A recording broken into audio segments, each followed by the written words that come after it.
Good morning class 8 students. Green line online portal पे हम लोगों का तीसरा क्लास है। आज हम लोग इंडस्ट्रियल रेवोल्यूशन के बारे में जानेंगे। Following the industrial revolution competition arose among various European countries to explore and build trade settlements that would provide resources or raw material to support industrial production and would also serve as market for their finished goods. औद्योगिक क्रांति के बाद विभिन्न यूरोपीय देशों के बीच व्यापार बस्तियों का पता लगाने और निर्माण करने के लिए एक प्रतिस्पर्धा पैदा हुई, एक होड़ लग गई जो औद्योगिक उत्पादन का समर्थन करने के लिए संसाधन यानी रिसोर्सेज या कच्चे माल प्रदान करेगी और उनके तैयार माल के लिए बाजार के रूप में भी काम करेगी। European countries such as Portugal, Spain, Netherlands, Britain, France and Germany founded colonies in many parts of Asia and Africa. इस चीज़ के लिए एशिया और अफ्रीका में Portugal, Spain, Netherlands, Britain, France और जर्मनी ने अपनी उपनिवेश कायम किए उसके कई हिस्सों में। This race for capturing new unexplored areas resulted in the setting of colonies in different parts of the world by European powers. यूरोपीय महाशक्तियों द्वारा इसके फलस्वरूप कुछ ऐसे बेरोज़गार क्षेत्र उस पर उन लोगों ने क्या किया, कब्ज़ा जमाना शुरू कर दिया नए नए क्षेत्रों पे और वहाँ उनके कई हिस्सों को उपनिवेश बना डाले। A colony was the term use for a region settled into और a country that was ruled by another powerful country.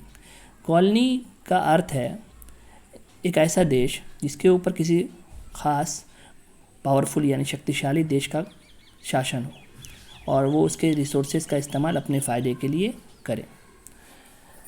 Imperialism was the process by which a country established its rule over the other countries. साम्राज्यवाद वह प्रक्रिया थी जिसके द्वारा एक देश अन्य देश पर अपना शासन स्थापित करता था। An imperialist country often imposed policy to drive maximum benefits at expense of the colony. एक साम्राज्यवादी देश ने अक्सर कॉलोनी यानी उपनिवेश की कीमत पर अधिकतम लाभ प्राप्त करने के लिए नीतियाँ लागू की। The resources of the colony were used to fulfill the imperialist countries' political, economic and military needs. साम्राज्यवादी देश के राजनीतिक, आर्थिक और सेना की ज़रूरतों को पूरा करने के लिए कॉलोनी के संसाधनों या रिसोर्सेज का उपयोग किया गया था। When one country dominated another, it led to political, economic, social, cultural changes in the dominated country. जब एक देश दूसरे देश पर हावी हो गया तो उसने प्रभुत्व यानी जिस पे उसने कब्जा किया देश में राजनीतिक, आर्थिक, सामाजिक और सांस्कृतिक परिवर्तन किए यानी बदलाव किए। This process of settlement and exploitation of resources of a colony is referred to as colonization. Colony के संसाधनों के निपटाने और शोषण की इस प्रक्रिया को उपनिवेश के रूप में माना जाता है। तो स्टूडेंट्स आज के लिए इतना ही। नेक्स्ट वीडियो में मैं आपको आगे के चैप्टर में बताऊंगा। Thank you, have a nice day.